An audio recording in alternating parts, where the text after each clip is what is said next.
नमस्कार, G capital में आपका स्वागत है।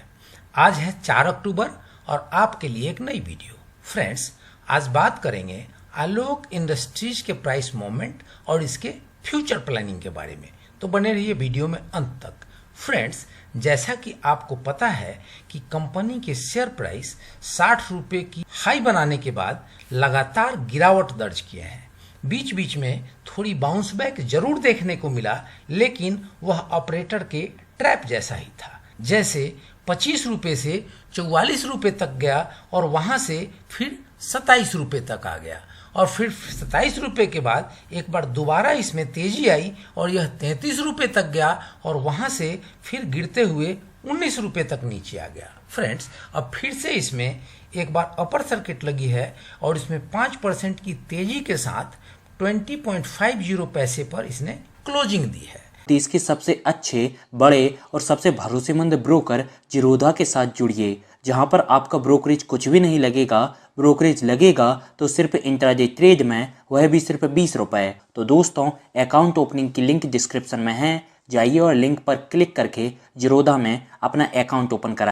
तो फ्रेंड्स, इस कंपनी के अंदर जिन्होंने भी निचले स्तरों पर निवेश किया है, जिन्होंने भी 3 रुपये, 4 रुपये, 2 रुपये 85 पैसे, 80 पैसे के आसपास निवेश किया है, उनको इसमें बहुत बड़ा मुनाफा हुआ है और अभी भी वो बहुत मुनाफे पर है। खासकर जब 60 रुपये तक इसकी प्राइसेस थी, तब उन जैसे निवेशक इसमें लगभग 2000% तक के मुनाफे पर थे। किंतु अगर उन्होंने उन स्तरों पर माल नहीं भी बेचा है तो भी उनको कोई नुकसान नहीं हो रहा है, क्योंकि आप देख सकते हैं कि 3 रुपये और 4 रुपये का निवेश आज भी 20 रुपये की वैल्यू रखता है। मतलब 5x, 6x, 7x के आसपास अभी भी उन्हें मुनाफा हो रहा है। तो फ्रेंड्स, इसमें अभी भी उनको कोई नुकसान नहीं है। और एक बात को हम समझते चलें कि आलोक इंडस्ट्रीज अब एक अच्छी खासी कंपनी के रूप में काम करना शुरू कर चुकी है, जिसमें अन्य कंपनियों के जैसे उतार चढ़ाव देखने को मिल सकते हैं। एक्चुअल इसमें निवेश करने वाले का नजरिया क्या है, वह कितने दिनों के लिए इसमें निवेश करना चाहता है, मतलब उसके निवेश का टाइम होराइजन क्या है, उसकी सोच से इसकी प्राइस टारगेट क्या होनी चाहिए, ये सारी चीजें निवेशक को प्रसन्नता या खिन्नता प्रदान करती है, उसकी मानसिक शांति या मानसिक अशांति का कारण बनती है। अगर किसी ने भी इसमें 3 रुपये पर यह सोचकर निवेश किया था कि मेरे पैसे साल 2 साल में 8x या 10x, मतलब 8 गुना या 10 गुना हो जाएं, तो उसे इसमें निवेश करके असीम खुशी हो रही होगी, क्योंकि इतनी गिरावट के बाद भी वह लगभग अपने टारगेट प्राइस के आसपास है।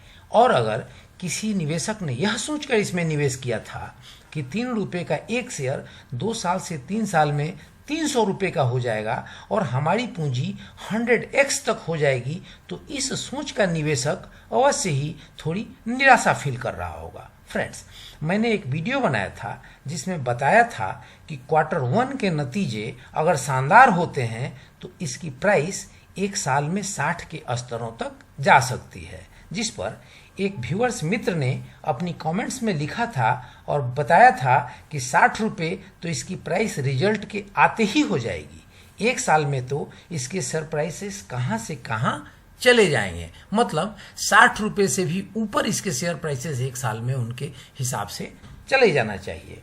तो फ्रेंड्स, उन्होंने जो भी बात कही, मैं उनके कहने को गलत नहीं बोलूँगा। क्योंकि ये आवाज़ उनके निवेश को रातों रात कई गुना कराने की उनकी इच्छा रखने वाली आवाज़ है, और ऐसी इच्छा रखना कोई बुराई भी नहीं है। किंतु शेयर बाजार फ्रेंड्स फैक्ट्स और फिगर्स पर ही अधिक चलते हैं, वो हमारी भावनाओं पर और हमारी इच्छा पर नहीं चलते। फ्रेंड्स, जिन लोगों ने भी 300 का या 500 का इसमें टारगेट रखा है, या जिन भी एनालिस्ट ने 300-500 का टारगेट बताया है, वो पूर्ण रूप से गलत नहीं है। आलोक इंडस्ट्रीज भी 300 से 500 रुपये की प्राइस का अवश्य होगा, किंतु उतना होने के लिए डेली अपर सर्किट नहीं लगाते रहेगा। मतलब 1 साल या 6 महीने में लगातार अपर सर्किट लगते हुए इसकी प्राइस 300 से 500 होने वाली कदापि नहीं है। होगा, किंतु लंबा समय लगेगा, जैसा कि किसी अन्य शेयर्स में होता है। तो फ्रेंड्स, हमें इसमें अब क्या करना चाहिए? तो ऐसी परिस्थितियों में जो 3 से 4 विकल्प निकल रहे हैं, उसमें पहली परिस्थिति या पहला विकल्प यह हो सकता है कि अगर आप इसकी शेयर प्राइसेस की टारगेट 300 देखना चाहते हैं तो आपको इसकी समय सीमा लंबी कर लेनी चाहिए, जैसे 5 साल से 10 साल। ऐसा करने से मानसिक तनाव समाप्त हो जाएगा और शेयर अपनी स्पीड से और अपनी गति से उत्तरोत्तर प्राइस के अपर और लोअर मूवमेंट के साथ अपने टारगेट की ओर बढ़ती जाएगी और इस प्रकार आपकी मानसिक तनाव समाप्त हो जाएंगे। और फिर मन से यह कामना भी निकाल दीजिए कि अब अपर सर्किट लगनी शुरू हुई है तो ये 300 पर जाकर के ही रुकेगी। ये 2 पैमाने अगर आपने बदल दिया तो निश्चित रूप से आप मानसिक शांति का अनुभव कर पाएंगे। दूसरी परिस्थिति या दूसरा विकल्प यह हो सकता है कि आपने इसमें अगर अच्छा खासा मुनाफा कमा लिया हो तो पार्शियल मुनाफा बुक करें और कम से कम अपनी पूंजी निकाल लें, क्योंकि अपर सर्किट में निकलने का मौका होता है। अगर एक बार लोअर सर्किट लगनी फिर से शुरू हो गई तो ऑपरेटर्स भागने का मौका भी नहीं देते।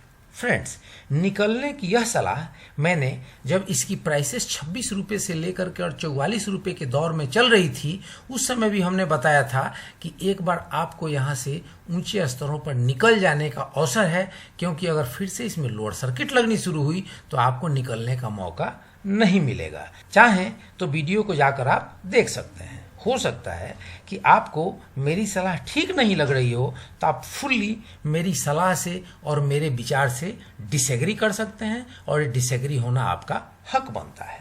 तीसरी परिस्थिति या तीसरा विकल्प यह हो सकता है कि अगर आपने ऊपरी स्तरों पर 50, 55 और 60 रुपये के स्तरों पर इसमें निवेश कर रखा है, तो जब इसकी प्राइसेस 19-20 रुपये के आसपास आई है तो आप यहाँ पर थोड़ी सी क्वांटिटी को ऐड कर अपने एवरेज को और अपनी बाइंग प्राइस को कंट्रोल कर सकते हैं।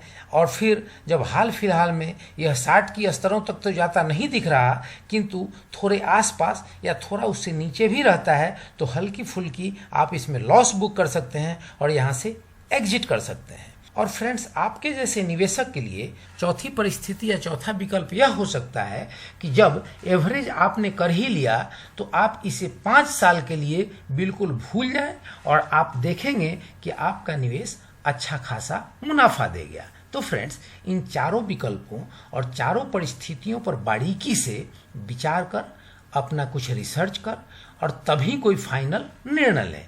और अगर आपका निवेश ऊंचे दरों पर हो गया है तो निराश न हो, इसको मात्र लंबी अवधि देकर कंपनसेट किया जा सकता है और इसकी 300 रुपये की प्राइस टारगेट अचीव की जा सकती है। तो फ्रेंड्स, ये रही मेरे तरफ से एक पीस ऑफ इंफॉर्मेशन। इस इंफॉर्मेशन के आधार पर खुद अपना एक रिसर्च करें, खुद अपनी एक स्टडी करें और पीछे बताई गई बातों की एनालिसिस करें कि हमने जो भी बातें बताई वो कितनी हद तक अभी तक सही निकली हैं। आप हो सकता है कि मेरे कभी बताए हुए बातों पर बहुत खुश हुए हों या हमारी बताई गई बातों पर कभी बहुत नाराजगी भी आपको लगी हो, लेकिन जब बैलेंस होकर चीज़ों को देखेंगे और समझेंगे तो ज़्यादा स्पष्टता के साथ आप निर्णय ले पाएंगे। फ्रेंड्स, वीडियो अगर आपको पसंद आई हो तो कमेंट्स करें, लाइक, शेयर, सब्सक्राइब करें और बेल आइकन बटन प्रेस करना ना भूलें ताकि ऐसी इंफॉर्मेटिव वीडियो सबसे पहले आप तक पहुंचे। जय हिंद, जय भारत।